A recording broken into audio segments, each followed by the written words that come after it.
write in my word, the word that I have spoken, the same shall judge you on the last day. కనుక నేను మీకు రాయలేదా, నేను పలుకు ఈ మాటే అంచెదినమున మీకు తీర్పు తీర్చును, ఆ మాటను బట్టి మీకు తీర్పు జరుగునని నేను రాయలేదా?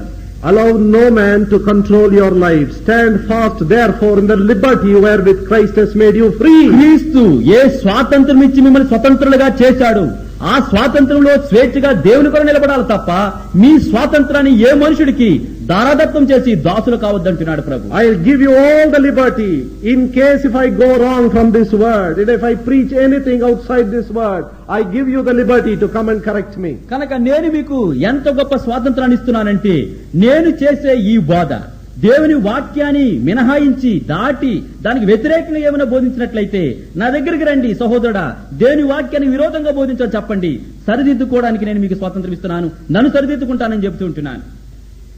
Destruction of God's word in God's house. దేవుని యొక్క ఇంటిలో దేవుని వాక్యం యొక్క పతనం, నాశనం.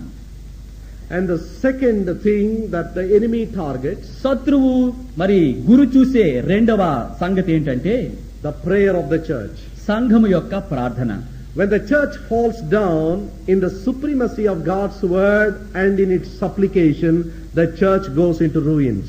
ఎప్పుడైతే దేవుని యొక్క వాక్య విషయంలోను విజ్ఞాపన ప్రార్థన విషయంలో సంఘం తప్పిపోతుందో సంఘం అనేది శిథిలావస్థకు కూలిపోతున్నది అని చెప్పి మనకు అర్థమిస్తుంది. In Matthew chapter 13, Lord Jesus spoke a parable. మత్తయి సువార్త 13వ అధ్యాయంలో ప్రభువైన యేసుక్రీస్తు వారు ఒక ఉపమానాన్ని గురించి చెప్పి ఉంటున్నారు. He likened the kingdom of heaven to a man who sowed good seed in his field. కనుక పరలోక రాజ్యాన్ని ప్రభు దేనితో పోల్చారంటే, ఒక మనుష్యుడు తన యొక్క పొలములో మంచి విత్తనాన్ని విత్తిన దానితో పోల్చి ఉంటున్నాడు. Matthew 13, మత్తయి సువార్త 13వ అధ్యాయం verse 25. 25వ వచనం. While men slept, his enemy came and sowed tares among the wheat and went his way.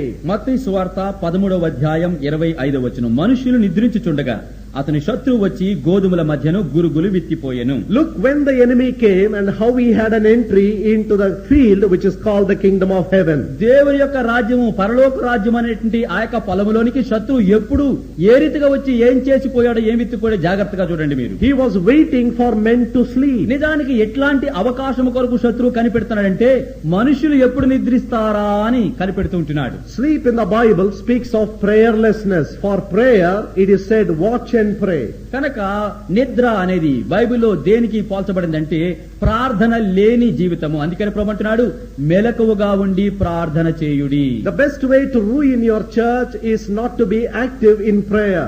నిజానికి ఏ సంఘాన్నైనా మనం పాడు చేయాలి అంటే ఒక్కటే చేయాలి, వారికి ప్రార్థనా జీవితం లేకుండా, సంఘ ప్రార్థన లేకుండా చేస్తే చాలు, సంఘము కొప్పు కూరుతున్నట్లే. Come joyfully on a Sunday to hear the word and take part in the worship service, but when it is a prayer meeting, cook up every possible excuse not to attend it. కనుక నిజంగానే సంఘం పతనం కావాలంటే ఆదివారుడు సంతోషకరంగా వచ్చి చక్కని పాటలు పాడి ఆరాధించి వెళ్లిపోవచ్చు.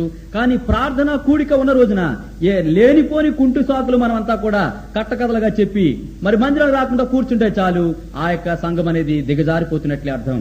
Many times we think prayer meeting is for those who have nothing else to do. చాలా సార్లు మనం ఏమనుకుంటామంటే ప్రార్థనా కూటమి అనేది ఎవరికంటే ఏ పని లేకుండా ఉంటారే వారికి కూడిక అని చెప్పి అనుకుంటూ ఉంటారు. I am so busy, I have no time. నాకు ఎంత బిజీ అనుకుంటున్నారో, అసలు సమయమే దొరకదు అని చెప్తూ ఉంటారు. And we pass on prayer requests to those who have no time and who go to the prayer meeting, and we tell them, please pray for me. కాబట్టి ఎవరైతే ప్రార్థనా కూడికి వెళ్తూ ఉంటారో వారికి మనం చిట్టి రాసిచ్చి, సహోదరుడా నా కోసం ప్రార్థన చేయను, మనం వెళ్లకుండా ఆ మనవి విజ్ఞాపన మాత్రం వారికి ఇచ్చి పంపించి ప్రార్థన చేయమంట.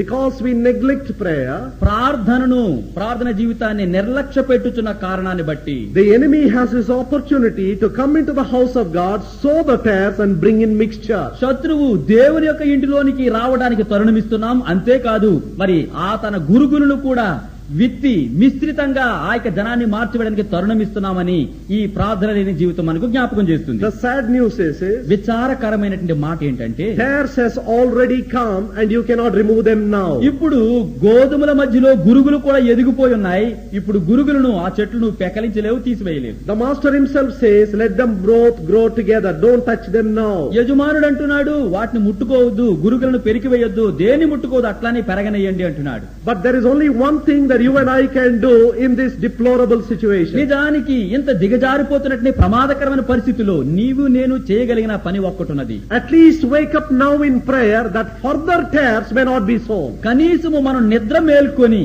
శత్రువు మరిన్ని గురుగు విత్తనాలు విత్తకుండగా మనం మేల్కొందాం, ప్రార్థనాపరులుగా ఉందాం. What is already sown you cannot eliminate it, but make sure that you don't create an opportunity for enemy to sow in more. ఏదైతే శత్రువు విత్తిపోయాడో వాటి మనం పెకలించలేం.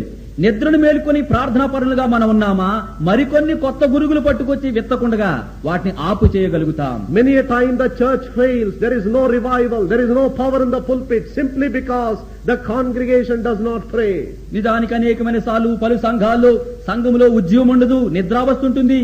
వాక్య పరిశుద్ధ సభ వేదిక మీద నుంచి చక్కని వర్తమానంలో కారణం ఏంటంటే సంఘము నిద్రిస్తున్నది, ప్రార్థన లేని జీవితాన్ని కలిగి ఉంటున్నది అని అర్థం. But there is a usual excuse, and it is a justifiable excuse, but that many congregations give as to why they don't attend a prayer meeting. నిజానికి ప్రార్థనా కూడికకు ఎందుకు హాజరు కావటం లేదంటే చాలా సార్లు సాకులు చెప్తారు. కొన్ని సార్లు ఆ సాకు నిజమే అనిపిస్తూ ఉంటుంది. First reason they give, వారిచ్చే కారణం ఏంటంటే మొట్టమొదటిది they announce a time but they never start on time. నిజానికి పలానా సమయానికి కూడిక ప్రారంభించుకుంటామంటారు, ఆ సమయానికి వారు ప్రారంభించరు.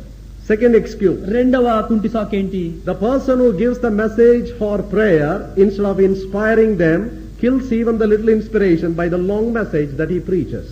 నిజానికి ప్రార్థన కూడికకు ప్రసంగం ఇవ్వడానికి వచ్చినట్టు వ్యక్తి వచ్చినట్టు భక్తులను ప్రార్థనలో పురుకొలిపి ప్రోత్సాహం చేసి చక్కగా ప్రార్థించడానికి ప్రసంగం ఇవ్వడానికి బదులుగా వారిలో ఉన్న ప్రోత్సాహాన్ని కూడా నీరుగా చేసి అసలు ప్రార్థన చేయకుండా వెళ్ళిపోవడానికి అట్లాంటి ప్రసంగాలు చేస్తూ ఉంటాడు. ఇది రెండో కుంటి సాకు. He preaches so long, in say 1.5 hours he takes 1 hour, songs take another 10 minutes, and then he hurriedly says, in the remaining 10 minutes quickly pray one after the other. గంటన్నర సమయం ప్రార్థన కూడిక కేటాయించినట్లయితే 10 నిమిషాల పాటలకు వెళ్ళిపోతాయి. గంట సేపు ఈయన పొడవాటి ప్రసంగం చేస్తూ ఉంటాడు. ఇక మిగిలిన 5-10 నిమిషాల్లో మిగిలిన సమయంలో క్లుప్తంగా త్వరగా ప్రార్థన చేద్దామని చెప్పి ముగిస్తూ ఉంటాడు. And the third excuse people give, ప్రజలు ఇచ్చే మూడవ కుంటి సాకు ఏంటయ్యా అంటే, which is a justifiable excuse, అది నిజమే, ఇది యథార్థమే అనిపిస్తూ ఉంటుంది. అది after the announcement is made, some good mother, some good father starts the prayer and he goes on and on and on and he does not know to say amen. సరే, ఇప్పుడు ఇక బోధ అయిపోయింది, పాటలు అయిపోయాయి, ఇక ప్రార్థన చేయండి అని చెప్పిన వెంటనే ఒక మంచి తల్లో ఒక మంచి తండ్రో ప్రార్థనని ఎత్తుకుంటారు. ఇక ఎత్తుకున్న ప్రార్థన సమయం ఉండదు, బహుశా వాచకుడు ఉండదేమో, పోతూనే ఉంటారు, ప్రార్థన చేస్తూనే ఉంటారు. ఆమెను ఎప్పుడు చెబుదామన్నా సరే గంట అయినా కూడా వారు ప్రార్థన ముగించారు. And the pitiable thing is, దయానీయమైనటువంటి పరిస్థితి ఏంటంటే, to book their slot they raise their voice very high to begin the prayer so that nobody else may enter the race. నిజానికి వారితో పాటు వారి మొదటగా ప్రార్థన చేస్తారు. వారి స్థానాన్ని ఎవరు తీసుకోకుండా ఎంత బిగ్గరగా పెద్ద స్వరంతో గట్టిగా ప్రార్థన మొదలు పెడతారంటే, అమ్మో ఆయన ప్రార్థన చేస్తే మేము పోటీ పడలేమని మిగతా వాళ్ళు మానేస్తారు. ఈమె మాత్రమే ప్రార్థన చేస్తూ పోతుంటుంది. But after getting the track they descend into the valley. You never know what they are praying. ఒక్కసారి వారికి అవకాశం దొరికేసింది, వారే ప్రార్థన చేస్తున్నారంటే ఇక లోతులోకి దిగిపోతూ ఉంటారు. ఎప్పుడు బయటకు వస్తారో మనకే తెలియదు. You don't hear them any word. ఇక ఏ మాట మనకు అర్థం అవదు. At the end of the prayer, after a long time, in Jesus' name I pray, once again it comes to the original pitch. మధ్యలో వారు ఏం ప్రార్థిస్తున్నారో ఏం మాటలు అర్థమవు, లోయల్లోకి పోయిన ప్రార్థనలు గంట సేపు అయిపోయిన తర్వాత, ఒకవేళ వీలైతే లేదా గంటన్నర అయిన తర్వాత చివరికి అంటారు, యేసు నామములో ఈ చిన్న ప్రార్థన చేస్తున్నానని చెప్పి అంటారు.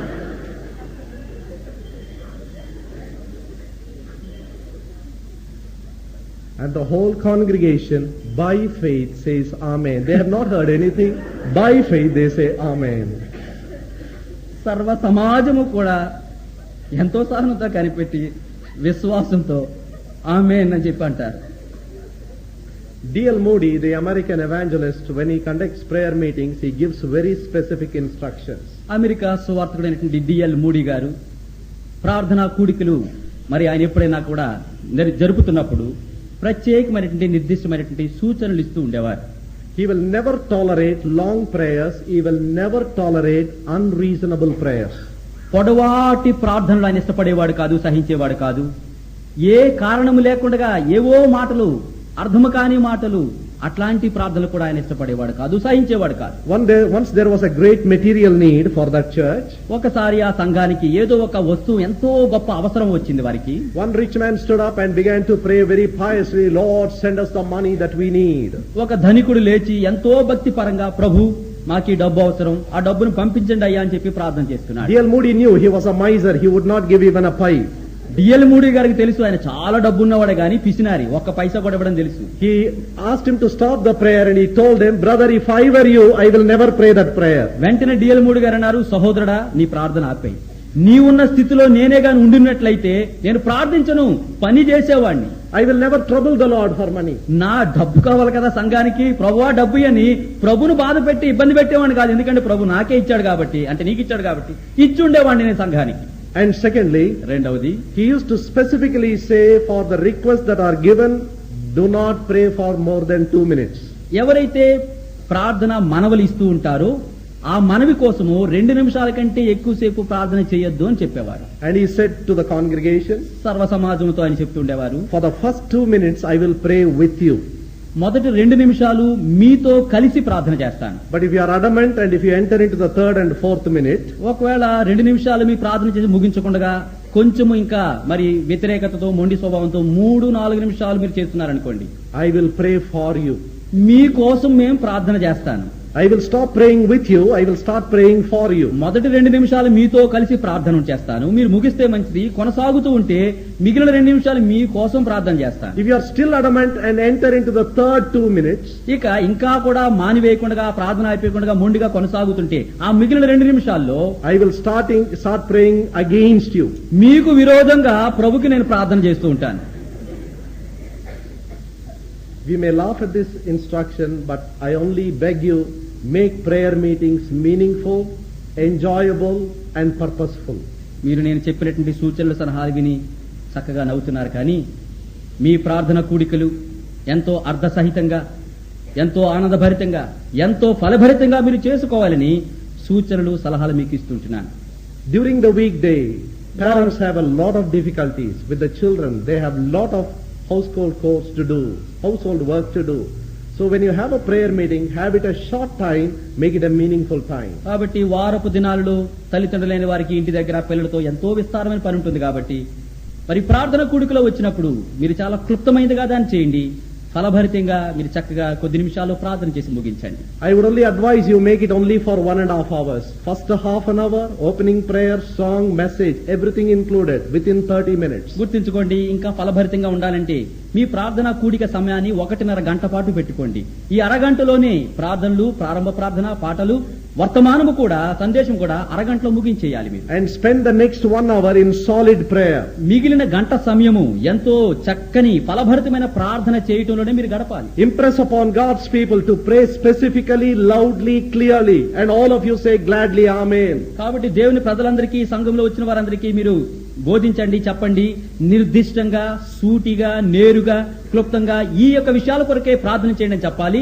తర్వాత అందరూ కూడా ప్రార్థనలు ఏకీవించి అవును అలాగా జరుగును గాక, ఆమేన్ అని చెప్పాలని చెప్పి మీరు బోధించండి. As those who take care of administration in a church, we ourselves fail, and that's why the congregation is discouraged. ఎందరైతే సంఘం యొక్క పరిపాలన, నిర్వహణ బాధ్యతలో ఉంటున్నారో వారు తమ చేయాల్సిన బాధ్యతలో వారు తప్పిపోతున్నారు కాబట్టి సంఘము కూడా వారు చేయాల్సిన విషయాలు వారు తప్పిపోతుంటున్నారు. You need to spend much time in the Lord so that the Lord may give you the word and only speak that which God has given you. బోధకులారా, దేవుని ప్రసంగం చేయువారులారా, దేవుని సన్నిధిలో మీరు ఎక్కువ సమయాన్ని గడపండి. ప్రభు అప్పుడు మీకు సందేశం ఇస్తాడు. ఏదైతే దేవుడు మీకు ఇచ్చాడో దాన్ని క్లుప్తంగా ప్రజలతో మరి తక్కువ సమయంలో పంచుకోండి. The congregation must run and come with hunger, knowing our man who stands there has the word and he knows the answer for my question. కాబట్టి ఎప్పుడైతే మీరు ఈ రీతిగా ప్రభు సన్నిధిలో కనిపెట్టి సిద్ధపడి దేవుని వాక్యాన్ని ఇస్తూ ఉంటారో సంఘంలోని సభ్యులందరూ కూడా పరిగెత్తుకుని ఆకలితో వస్తూ ఉంటారు, ఎదురు చూపులతో ఆశతో వస్తూ ఉంటారు. నిలబడే దైవజనుడు నా అవసరాన్ని గుర్తెరిగి నా ఆకలి, ఆత్మీయ ఆకలి తీర్చగలడు, ఆయన వాక్యం నాకు దేవుడి దగ్గర నుంచి ఇస్తాడని చెప్పి గుర్తెరిగి ఆశతో పరిగెత్తి వస్తూ ఉంటారు. The congregation must pray for the pulpit that the Lord may enrich us with the word of God and he may make us rich in supplication. కాబట్టి సర్వ సమాజము కూడా పులిపేట మీద నుంచి ప్రసంగం చేసి వారి కొరకే అధికంగా ప్రార్థించాలి. ప్రభు ఈ యొక్క దాసులను బోధకులను దేవుని వాక్యమని ఐశ్వర్యం చేత నింపు, తద్వారా వారు మాకిచ్చే ఆత్మీయ ఆహారంతో మేము తృప్తి పొంది ఐశ్వర్యమంతులకు సహాయం చేయమని బోధకుల కొరకు పరిచయం చేయ వరకు మీరు ప్రార్థించాలి. Firstly, the matter of revival in our own self. మొట్టమొదటిగా చూసినట్లయితే మన సొంత జీవితాల్లో వ్యక్తిగత ఉద్యమం చోటు చేసుకోవాలి. Secondly, revival in the church is very urgent. రెండవదిగా అత్యవసరమైనటువంటి సంగతి ఏంటంటే మన సంఘాల్లో ఉన్నపాటున ఉద్యమం అవసరం. And thirdly, revival in the world. మూడవదిగా చూసినట్లయితే మన లోకములో ఈ లోకమంతట్లో కూడా ఉద్యమం ఎంతో అవసరము. In John chapter 4, యోహాను సువార్త 4వ అధ్యాయములో Lord Jesus was speaking to his disciples. ప్రభువైన యేసు క్రీస్తు వారు తన శిష్యులతో మాట్లాడుచుంటున్నారు. Greetings cannot wait any longer. 3 విషయాలున్నాయి, అవి ఆలస్యం చేయకూడదు వాటి విషయంలో. So the Lord told God's people, కనుక మరి ప్రభు తన ప్రజలతో ఏమని చెప్పారంటే, are you telling me the time is not yet come? ఇదిగో నాకింకా సమయం ఇంకా రాలేదు అని చెప్పి నాతో చెబుతున్నారు అంటున్నాడు హగ్గయిలో. Are you telling me that the time of the Lord has not yet come? యెహోవా దేవుని యొక్క సమయం ఇంకనూ రాలేదని ప్రజలని మీరు దేవుని నాతోనే చెబుతున్నారు మీరు అంటున్నాడు. Then the Lord asked them another question. అప్పుడు ఈ దేవుడు ఆ ప్రజలను వేరొక ప్రశ్న వేసి ఉంటున్నాడు. Is it time for you to build your own houses and sit in your paneled houses? కాబట్టి మీరు యెహోవా మందిరం పాడై ఉండగా సారంభి వేసిన ఇంటిలో కట్టుకొనడానికి నివసించడానికి ఇది మీకు సమయమా అని ప్రభు అడుగుతుంటున్నాడు. Did you have time all these 15 and 16 years to concentrate and build a beautiful house for yourself? ఇదిగో ఈ 15 సంవత్సరాలు 16 సంవత్సరాలు నా మందిరం కట్టకుండగా మీ సొంత ఇళ్ళు సరము వేసిన గృహాలు కట్టుకోవడం మీకు సమయం ఉన్నదా అంటున్నాడు. Why did you not wait for God's time to build your house? మీ సొంత ఇళ్ళు కట్టుకోవడానికి యెహోవా సమయం ఇంకా రాలేదని ఆయన సమయం కోసం ఎందుకు కనిపెట్టకుండా మీరు ఉండలేదు? In the matter of building your house, you were so quick, you wanted to finish it the moment you started it, but when it came to my house, you wanted to wait and wait and wait. నిజానికి మీ సొంత ఇళ్ళు కట్టుకోవడానికి మీ తలంపు రావడంతోనే పని ప్రారంభించేశారే, దేవుని మందిరము నా ఇల్లు కట్టడానికి వచ్చేసరికి సమయం రాలేదని ఎందుకు 16 సంవత్సరాలు కనిపెడుతుంటున్నారు మీరు? But lift up your eyes and look at your field. ఇదిగో ఇప్పుడు మీరు కన్నులెత్తి మీ చుట్టూ ఉన్నటువంటి పంటను చూడుడి. Look at your own house. మీ సొంత ఇంటిని మీరు చూడండి. By neglecting my house, you have paid a price. గుర్తుంచుకోండి, నా ఇంటిని మీరు విస్మరించి నిర్లక్ష్య పెట్టిన దాన్ని బట్టి మీకు తెలియకుండానే మీరు క్రయం చెల్లించేస్తుంటున్నారు. What is that price? కనుక మీరు క్రయం చెల్లించారు. What is that price? ఆ యొక్క క్రయం ఏమిటి? You have sown much, but you have reaped little. మీరు ఎంతగానో విత్తుతూ వచ్చారు విత్తనాలు, కానీ పంట కొంచెమే మీ చేతికి వచ్చింది. You looked for much, but only little came out. ఎంతో కావాలని ఎదురు చూశారు, మీకు దొరికింది కొంచెమే. And all the earnings you put into your bag, it was a bag with holes and everything leaked out. ఎంతో కష్టపడి జీతం సంపాదించుకొని ఆ జీతం అంతటిని కూడా చిరిగిపోయిన సంచిలో వేశారు, అది మొత్తం పోతూనే ఉన్నది మీకు దొరకకుండా. Have you not yet opened out your eyes to see that there is a destruction in your own family? కనుక మీ కన్నులు తెరుచుకొని మీ సొంత కుటుంబాల్లో జీవితాల్లో పతనము క్షీణత వచ్చిందని మీరు గుర్తెరగరా అంటున్నాడు. You have been neglecting my house and you have suffered loss. ఇదిగో నా ఇంటిని నిర్లక్ష్య పెట్టిన కారణము చేత మీ సొంత పనుల్లో గృహాల్లో నష్టాన్ని మీరు చూడడం లేదా అంటున్నాడు. The Lord is reminding us of the infallible rule of Matthew chapter 6 verse 33. Seek ye first the kingdom of God and his righteousness. All these things shall be added unto you. మత్తయి సువార్త 6వ అధ్యాయం 31వ వచనములో మరి ఎంతో విలువైనటువంటి ఆ సత్యాన్ని, ఆ వాక్యాన్ని ప్రభు వారి మధ్యలో కోరుకుంటూ ఉంటున్నాడు. ఏంటది? మొట్టమొదటిగా మీరు దేవుని యొక్క రాజ్యమును ఆయన నీతిని వెదకండి, అప్పుడు ఇవన్నీ కూడా మీకు అనుగ్రహింపబడును అని చెప్తూ ఉంటున్నాడు. First things first and I will supply your need. కనుక ఏ సంగతులు మొదటి స్థానంలో ఉండాలో ఆ సంగతులు మొదటి స్థానంలో పెట్టండి, రెండవది మూడవది నేను మీకు కావాల్సినవన్నీ ఇస్తానంటున్నాడు. But don't misunderstand me. అయితే నన్ను తప్పుడుగా అర్థం చేసుకోకండి. Does the Lord tell them not to build their own houses is the question. కనుక ఇక్కడ ప్రశ్న ఏంటంటే, ప్రభువు యెహోవా మీరు మీ సొంత ఇల్లు కట్టుకోవద్దు అని అన్నాడా? అది ఇప్పుడు ప్రశ్న. Is it a sin for them to build their own houses, Kanaka- to give a shelter to their own children? వారి సొంత పిల్లలకు ఎండ నుంచి వాన నుంచి చలి నుంచి కాపాడుకోవడానికి తల్లిదండ్రులైన వారు ఒక ఇల్లును కట్టుకోవడం తప్ప? The Bible says, పరిశుద్ధ గ్రంథమైన బైబిల్ అంటుంది, 1 Timothy chapter 5 and verse 8, మొదటి తిమోతి 5వ అధ్యాయం 8వ వచనములో, if any provide not for his own, especially of those of his own house, he has denied the faith and is worse than an infidel. తిమోతికి రాసిన మొదటి పత్రిక 5వ అధ్యాయం 8వ వచనం. మొదటి తిమోతి 5:8, ఎవడైనను స్వకీయులను విశేషముగా తన ఇంటి వారిని సంరక్షింపకపోయిన యెడల వాడు విశ్వాస త్యాగము చేసిన వాడై అవిశ్వాసి కన్నా చెడ్డవాడై ఉండును. Look at the strong language that Paul uses here. అపోస్తలుడు పౌలు వాడిన పరుషమైన కఠినమైన పదజాలాన్ని చూడండి. If you are a father or a mother, it is a part of your parental responsibility to provide for the basic amenities and needs of your children. మీరు తల్లి గాని తండ్రి గాని అయినట్లయితే మీ సొంత పిల్లలకు కనీస సౌకర్యాలు వసతులు కల్పించుట మీ యొక్క బాధ్యత. Giving them good food, good clothing, good education, good shelter is a part of your parental me responsibility. తల్లిదండ్రుల యొక్క బాధ్యతలో ఒక భాగం ఏంటంటే వారికి మంచి ఆహారము, మంచి వస్త్రాలు, మంచి చదువు, మంచి ఆ యొక్క నివాసాన్ని ఇవ్వటము మీ యొక్క తల్లిదండ్రులుగా అది ఒక బాధ్యత. 2 Corinthians 12:14 says, 2 కొరింథీ 12వ అధ్యాయం 4వ వచనం ఏమంటుందంటే, children ought not to lay up for the parents, but the parents ought to lay up for the children. కనుక చూసినట్లయితే మరి పిల్లలు తల్లిదండ్రుల కోసము ఆస్తి సంపాదించుడు కాదు గాని తల్లిదండ్రులైన వారే పిల్లల కొరకు ఆస్తిని సంపాదించవలెను. 2 Corinthians 12:14. మన్నించండి, 2 కొరింథీ 12:14 అండి. 2 కొరింథీ 12:14. ఇదిగో ఈ మూడోసారి మీ ఎద్దకు వచ్చుటకు సిద్ధంగా ఉన్నాను, వచ్చినప్పుడు మీకు భారముగా ఉండను. గమనించండి, మీ సొత్తును కాదు మిమ్మల్ని కోరుచున్నాను. చివరి భాగం, పిల్లలు తల్లిదండ్రుల కొరకు కాదు, తల్లిదండ్రులే పిల్లల కొరకు ఆస్తి కోర్చదగినది గదా. I have quoted 2 scriptures from the New Testament. క్రొత్త నిబంధన గ్రంథంలోంచి 2 లేఖన భాగాలు మీకు నేను చెప్పాను. It is your parental responsibility to take care of your children. మరి పిల్లల గురించి బాధ్యత వహించేది తల్లిదండ్రులుగా మీ వంతు బాధ్యత. But not at the expense of neglecting God's house. అంటే దేవుని ఇంటిని పూర్తిగా విస్మరించేసి మీ పిల్లలు మాత్రమే చూసుకోమని కానీ ఇక్కడ దేవుడి వాక్యం చెప్పడం లేదు. One of the dangers in Christian life is going into extremes. కనుక క్రైస్తవ జీవితంలో వచ్చే ప్రమాదం ఏంటంటే ఏదైనా సరే తారాస్థాయికి వెళ్లిపోవడం అది ప్రమాదకరంగా ఉంటుంది. Either you are so occupied with God's house, you totally neglect your family. కనుక కొన్నిసార్లు ఏం చేస్తుంటారు, నేను ఎంతో ఆత్మీయుడు కాబట్టి ఆత్మీయ యొక్క ఆ శిఖర శ్రేణికి వెళ్ళిపోయి పూర్తిగా దేవుడు ఆ యొక్క మందిరమే అంటే పిల్లలు సంసారం అంతా కూడా విస్మరించేస్తూ ఉంటాం కొన్నిసార్లు. Sometimes wives and children are so discouraged because here is a man who takes his bag and the Bible from morning till evening, goes around preaching, never cares for the family. కొన్నిసార్లు భార్యలు కొన్నిసార్లు పిల్లలు ఎంత విసిగిపోతారంటే ఇదిగో ఇక్కడ మనుషుడు ఉన్నాడు, ఉదయాన్నే సంచి ఆ యొక్క సంగర తగిలించుకుంటాడు, పోతాడు, ఉదయం నుంచి సాయంత్రం వరకు దేవుడు అంటాడు, వాక్యం అంటాడు, మా గురించి పిల్లల అవసరాల గురించి పట్టించుకోని చెప్పి వారు బాధపడుతుంటారు. And one day will come when children are neglected, they become unbelievers, they become rebels, and the congregation will say, you have no family testimony, you sit down. కనుక ఒక దినం వస్తుంది, అప్పుడు ఆ వ్యక్తి యొక్క సొంత పిల్లలే తిరుగుబాటుదారులు అవుతారు, అవిశ్వాసులైపోతారు, సాక్ష్యాలు పాడు చేసుకుంటారు. సమాజం ఏమంటుంది, నువ్వంతా దినమంతా ఇక్కడే గడుపుతున్నావు కానీ నీ పిల్లల సాక్ష్యం బాగలేదు, నువ్వు పరిచయ పని చేయవు, కూర్చో కింద అంటుంది. No congregation will say, what a sacrifice you made for our sake, we will honor you still. ఎంత గొప్ప సమర్పణ చేసుకున్నావయ్యా, త్యాగం చేసావయ్యా మా కోసం, కుటుంబాన్ని నిర్లక్ష్యం పెట్టేశావు, నేను గణపరుస్తామని ఏ సంఘం ఏ సమాజం కూడా చెప్పదు నీ గురించి. Or sometimes we go to the other extreme. కొన్నిసార్లు ఈ తారాస్థాయిని విడిచిపెట్టి మరొక తారాస్థాయి వెళ్ళిపోతుంటాం. We are so occupied with our family, with our children, we have no time at all for God's house. ఈ యొక్క తారాస్థాయి ఏంటంటే మన పిల్లల గురించి మన ఇంటి గురించి ఎంతగానో పట్టించేసుకుని 24 గంటలు వాటితోనే గడుపుతాం, దేవుని ఇంటికి దేవుని కార్యాలకి సమయాన్ని కేటాయించాం. Somebody said the unwritten 11th commandment is be balanced.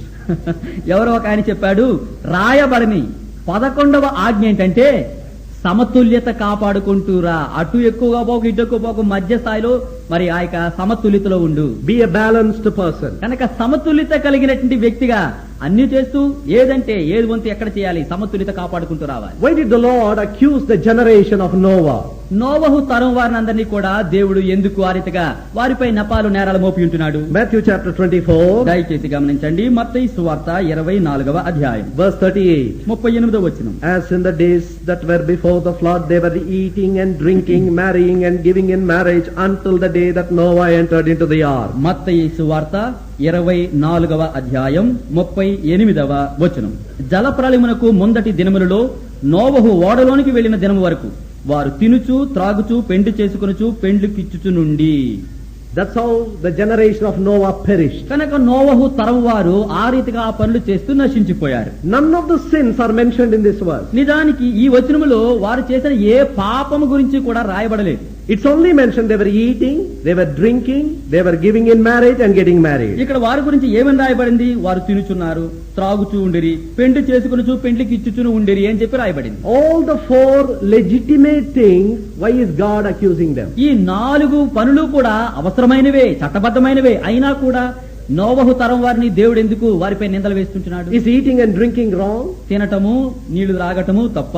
Is it wrong to give in marriage and getting married? పెండ్లి చేసుకోవడం పెండ్లికి ఇవ్వబడం ఏమైనా తప్ప?